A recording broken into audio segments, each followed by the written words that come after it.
parties. All right. I got one more question. Back last year, and that the council approved placing a safe haven newborn box here in Andalusia, and it's my understanding that it's going to be at the cost of $25,000. They got the money. And from Save what I found, Save a Life and they don't has have raised the one. money. I think they raised $18,000 on their own, and a private citizen donated the rest of the funds so that box could be installed here in Andalusia. Yes, ma'am. So what is, you have an update on that? Well, we go ahead, Andy. Andy knows more than the Russell. chief. Chief Fire chief. Glamour and myself, we have met with them 2 or 3, 4 different times. On the surface, it sounds great. There's a lot of rules and regulations with. I think our last meeting, correct me if I'm wrong, Russell, that we asked them to talk to the hospital, the emergency room. And the city would even assist with, helping them do that. I've not since heard anything back. I don't know if you did or I not. have not.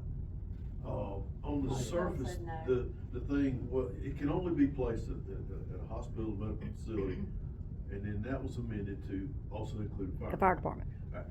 Here's the problem from my personal standpoint, well, not my personal standpoint, just facts. That's all great. If you are in a place that has a little bit more resources, by that I mean, if we have a fire call tonight, let's say at 6 o'clock, we may be gone from that fire department until the next morning.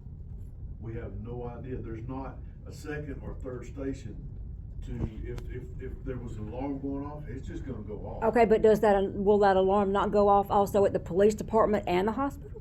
No, Why I couldn't believe it it be What? done like that, though? I believe it will go off at the 911 office, but yet still, it's unattended. They're gonna have to send somebody over there. Well, They're gonna have why to would go that- inside the fire station, you can't access from the outside, you do the inside. They've got to go in, get that baby, take it. There are lots and lots of things, there are very few places that can house it in our facility, maybe one, because it's actually, air conditioned and heated from the inside of the structure that's mounted in. It doesn't have its own, of course. We run fire trucks in that place all the time.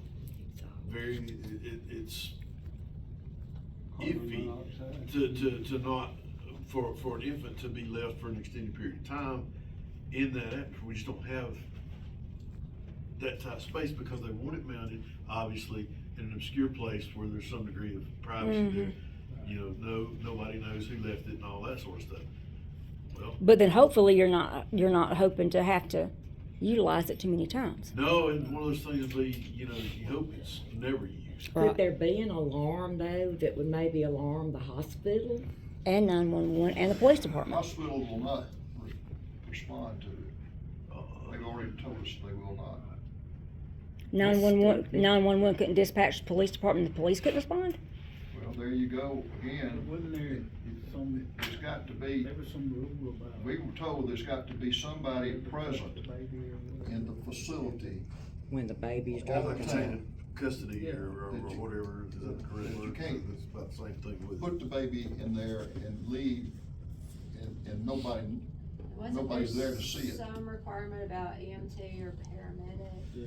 That was another reason that if the hospital was a bit too, my word, public, housing in the fire department, in majority, probably all the bigger cities, some of the smaller ones, no, we assist EMS, we do all extrication, respond to all accidents and sort of that stuff, but as far as, my guys are not EMTs.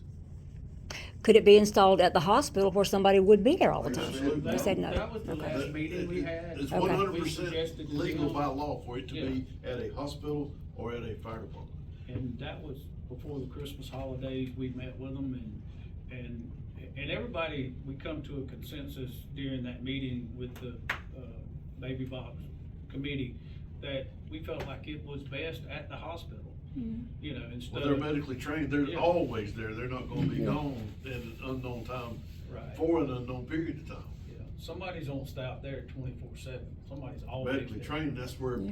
obviously, the child would be taken to, no matter where the location of the box was, the end result, they're going to the hospital. Right. biggest issue, I think, is the privacy of Privacy. the person being able to drop it off without being identified. Yeah, Put a hoodie on. so, I fully We, understand where we, you're coming we from. wholeheartedly agree to Oh, yeah. post it, but we can't. Our fire department is not staffed 24/7, and it's not an EMT there 24/7. And the hospital refuses to let it be put there at the hospital. So Right. we're just not, The 911 office was willing to do it, but the way the law right now is written, it's a hospital or fire department. can't do it. That third facility is not listed as acceptable. Cause 911 was in the middle of their rehabbing their offices, and we talked to them, the chief and I talked to them about it. And they said, yeah, I mean, it's cause there's somebody there 24/7 staff is secluded. They don't leave. So basically, it's just dead in the water unless the hospital changes their mind, unless you come up with some other solution. unfortunately. I'm not against it, it's just, it's far from ideal. Okay. There's a lot of cons to probably a lesser number of pros. I mean, it's a lot of things that would have to be worked out, and I don't know a solution for those.